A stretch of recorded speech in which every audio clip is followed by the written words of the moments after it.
ये जो बात करते हैं आज असिस्टेंट लोको पायलट टेक्नीशियन और बच्चा ग्रुप डी के लिए जो पेपर आने वाला है, जो हमारे 30 तारीख से फॉर्म भराने वाला टेक्नीशियन सब बच्चों, उसकी तैयारी शुरुआत से ही बच्चों की है, क्योंकि जितना आप मॉक मारिएगा उतना बेहतर हो। तो संडे का संडे बच्चों जो मॉक का दिन होगा उसमें कम से कम आप हमारे साथ जुड़े रहे और लगातार आप मॉक को हमारे साथ मारे, जिसके कारण कम से कम 10 से 20 क्वेश्चन अगर आप एक सेट पे अटेम्प्ट करते हैं तो आप बेहतर करते हैं। बच्चों याद रखिएगा कि अगर आप डेली का अगर 10 क्वेश्चन कर रहे हैं, 15 क्वेश्चन 20 क्वेश्चन कर रहे हैं, यानी अपने शिफ्ट का आप क्वेश्चन को अगर अरेंज कर करके मार रहे हैं तो आप उस क्वेश्चन को बड़ा आसान करते जा रहे हैं, क्योंकि एक तो आइडिया आपको मिलता है कि क्वेश्चन का लेवल क्या हो सकता है, कैसा हो सकता है, उसको कैसे वो बना सकते हैं। आइए बच्चों बात करते हैं आज के टॉपिक में क्वेश्चन के बारे में। आखिर क्वेश्चन कैसा हो सकता है और कैसा आ सकता है और कैसे हम उसको अटेम्प्ट कर सकते हैं। कहता है कि चालक तार के पीवीसी द्वारा कोटिंग करके रोका जा सकता है। भैया पीवीसी जो वायर होता है बच्चों, पीवीसी वायर आप लोग देखे होंगे तार, तो पीवीसी का पूरा नाम तो पहले बच्चों समझ लीजिए कि पीवीसी का पूरा नाम क्या होता है, हमारे बीच बने रहेगा। पीवीसी का पूरा नाम होता है बच्चा पॉलीविनाइल क्लोराइड। बच्चा ध्यान रखिएगा, पॉलीविनाइल क्लोराइड होता है, ये भी एग्जाम में फुल फॉर्म आता है। तो पॉलीविनाइल क्लोराइड होता है, इसे वायर गैस्केट स्विच बनाया जाता है बच्चों। तो पीवीसी का वायर क्या करता है, तो कोई भी शॉर्ट सर्किट होने से, क्योंकि वो एक तरह का प्लास्टिक सब्सटेंस होता है, तो बच्चों वो शॉर्ट सर्किट होने से क्या करता है, घरों में बचाने का काम करता है। तो बच्चों याद रखना है कि पीवीसी का काम क्या होता है, कोई भी शॉर्ट सर्किट होने से बचाने का काम करता है। कहता है कि भैया अगला क्वेश्चन में बच्चों ध्यान रखिएगा, अगला क्वेश्चन कहता है क्या, कहता है कि 240 वोल्टेज और 0.6 एम्पियर धारा वाले एक विद्युत बल्ब की पावर क्या होगी। तो मेरे बच्चों याद रख लीजिएगा, रट लीजिएगा दिमाग में कि बल्ब हो, हीटर हो, आयरन हो, इसके लिए पावर का फॉर्मूला क्या होगा, तो V इंटू आई होगा। जहां पर बच्चा वोल्टेज कितना है, तो बोलेंगे गुरुजी 240 है। आई की बात करेगा तो 0.6, पॉइंट निकाले नीचे हो गया 10, ये खत्म हो गया। बच्चा 6 चौके कितना होता है, बोलेंगे गुरुजी 24, यानी कि 4 हाथ में 2 बच गया, 4 दूनी के 8 और 2 कितने हो गए, बोलेंगे गुरुजी 10 हो गए। फिर से एक बार सवाल करते बच्चा, 6 चौके 24 के 4 हाथ में 2, 6 दूनी के 12 2 14 144। बच्चा पावर का यूनिट क्या होता है, तो बोलेंगे गुरुजी वाट होता है। बच्चा ये ध्यान रख लेना है कि जहां बल्ब हीटर आयरन देखने को मिले तो पावर का फॉर्मूला क्या हो जाएगा, V इंटू आई हो जाएगा, और इसका आंसर हो जाएगा ऑप्शन नंबर सी। बच्चों अगला क्वेश्चन की तरफ चलते हैं। अगला क्वेश्चन क्या कहता है, बच्चा अगला क्वेश्चन समझिएगा कि क्या कह रहा है। अगला क्वेश्चन कहता है कि 6 वोल्ट का प्रतिरोध यानी रेजिस्टेंस लगा हुआ है, एक स्रोत में 0.5 एम्पीयर की धारा प्रवाहित होती है, स्रोत द्वारा प्रतिरोध को आपूर्ति की गई पावर क्या होगा। फिर मुझे ध्यान रखना है, अभी हमने कहा था कि जहां पावर दिखे और भी दिखे और आई दिखे तो भैया सीधा पुट कर देना है। अब वोल्टेज कितना है, तो बोलेंगे गुरुजी 6 वोल्ट है। आई की बात करेंगे तो 0.5 है, पॉइंट नीचे निकाल दिए। अब बोलेंगे गुरुजी 6 बचे कितना होता है, 30 बटा में 10, 1 0 खत्म, 3 वाट। बच्चा ऑप्शन नंबर क्या हो जाएगा, ऑप्शन नंबर डी हो जाएगा। उम्मीद करते हैं आपको समझ में आ रहा होगा कॉन्सेप्ट। मेरे बच्चों बल्ब हो, हीटर हो, मोटर हो, आयरन हो, इलेक्ट्रिकल अप्लायंसेस हो, ऐसे केसेस में पावर का आपको फॉर्मूला क्या लगाना है, तो V इंटू आई लगा लेना है। मेरे बच्चों मिस्टेक नहीं करना है, अगर मिस्टेक होगा तो गड़बड़ होने का संभावना ज्यादा हो सकता है। मेरे बच्चों ध्यान रखिएगा। आइए वो जो फिजिक्स के मोशन का सवाल आ चुका है हम लोगों के बीच में, कहता है कि ओडोमीटर का उपयोग किसमें करते हैं। मेरे बच्चों ओडोमीटर का इस्तेमाल हम लोग दूरी को मापने में करते हैं। मेरे बच्चों याद रखिएगा ओडोमीटर का यूज कहाँ करते हैं, तो दूरी मापने में करते हैं। बच्चा ध्यान रखना है वोल्ट मीटर का यूज कहाँ करते हैं, बच्चा रट लेना है, वोल्टेज मापने के लिए करते हैं। बच्चा किसको मापने के लिए, वोल्टेज मापने के लिए। अमीटर का प्रयोग कहाँ करते हैं, तो अमीटर का प्रयोग करंट मापने के लिए करते हैं। बच्चा बच्चा पावर का यानी वाट मीटर का प्रयोग कहाँ करते हैं, तो बच्चा याद रखना है वाट मीटर की बात करेगा तो बच्चा याद रखना है पावर मेजर करने के लिए बात करेंगे। बच्चा बच्चा मेगर मीटर की बात करेगा, मेगर मीटर की बात करेगा तो कम से कम बच्चों ध्यान रख लेना है ये इस्तेमाल करते हैं अर्थिंग मेजर करने के लिए। किसके लिए बच्चा, तो अर्थिंग के लिए। इलेक्ट्रोस्कोप की बात करेगा कि इलेक्ट्रोस्कोप का यूज कहाँ करते हैं, तो बच्चों याद रख लेना है इलेक्ट्रोस्कोप का इस्तेमाल होता है बच्चा चार्ज को मेजर करने के लिए। बच्चा कैलोरी मीटर की बात करेगा तो ध्यान रखना है कैलोरी मीटर का यूज करते बच्चा एनर्जी और हीट को मेजर करने के लिए। बच्चा मिस्टेक नहीं होना चाहिए।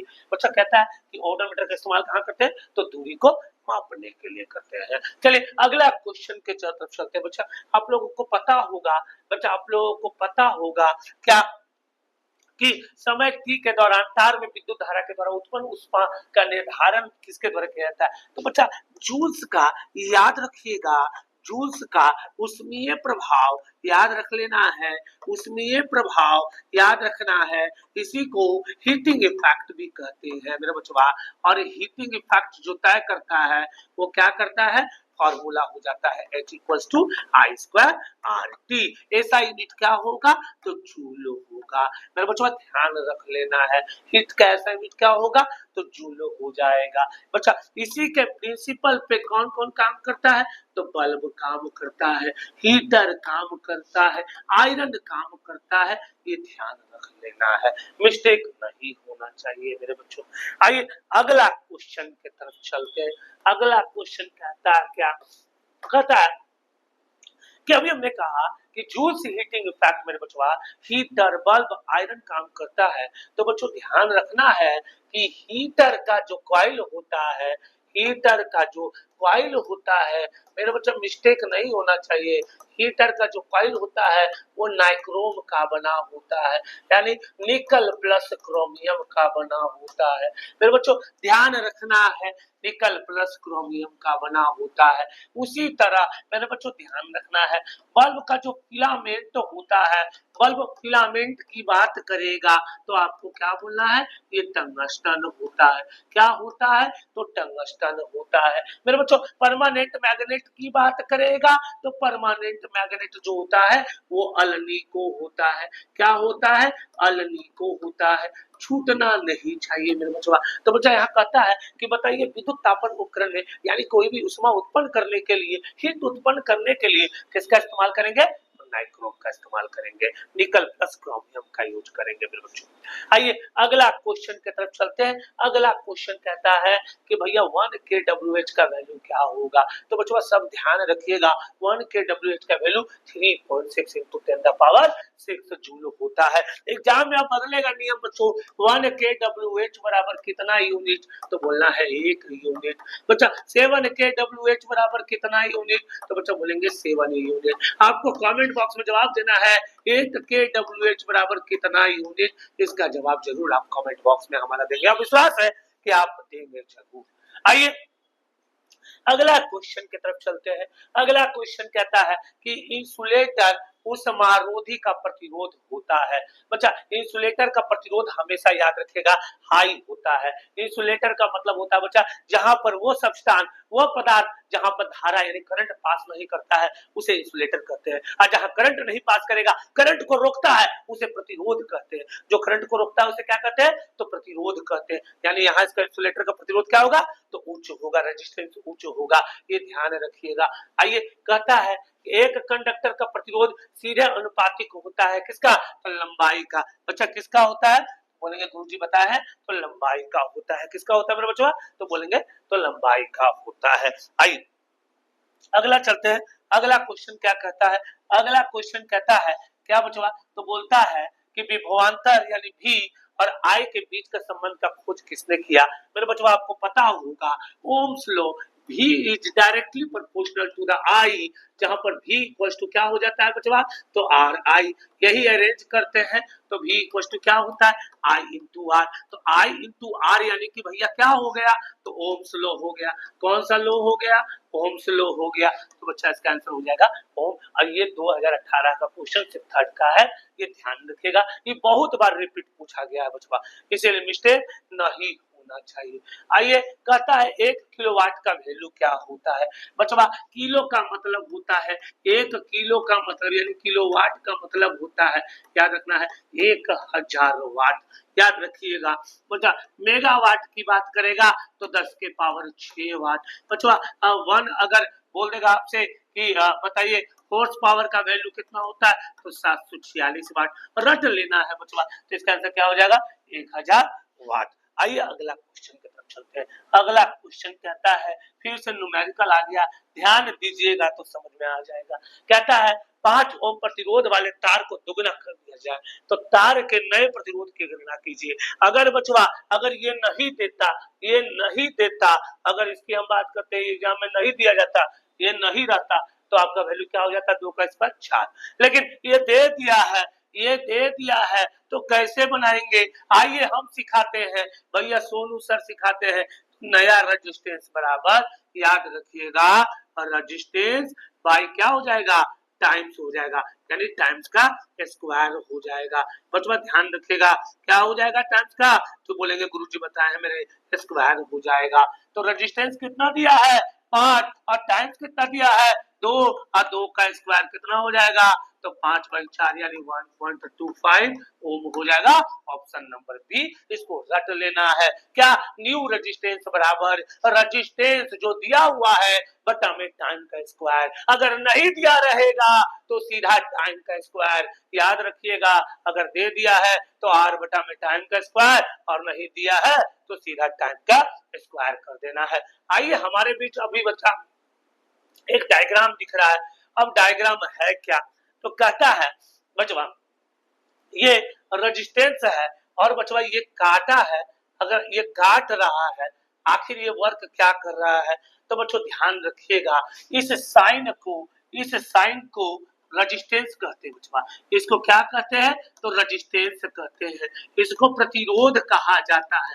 लेकिन अगर इसको काट दे तो इसको रियोस्टेट कहा जाता है, रियोस्टेट कहा जाता है। और रियोस्टेट का काम होता है वोल्टेज यानी करंट को रेगुलेट करना। करंट को क्या करता है, तो रेगुलेट करता है। और जब करंट को रेगुलेट करता है तो क्या करता है बच्चा, तो भैया वो कहलाता है रियोस्टेट। तो मैंने पूछा इसका हो जाएगा धारा नियंत्रक। ध्यान रखिएगा, ये साइन जो है वो रियोस्टेट का है। मेरे बच्चों इस पे ध्यान रखना है। अगला क्वेश्चन की चर्चा करते हैं। अगला क्वेश्चन कहता है क्या, कहता है कि विद्युत चालक का प्रतिरोधकता निर्भर करता है किस पर बचवा, तो पहला नंबर सब्सटेंस पर निर्भर करता है।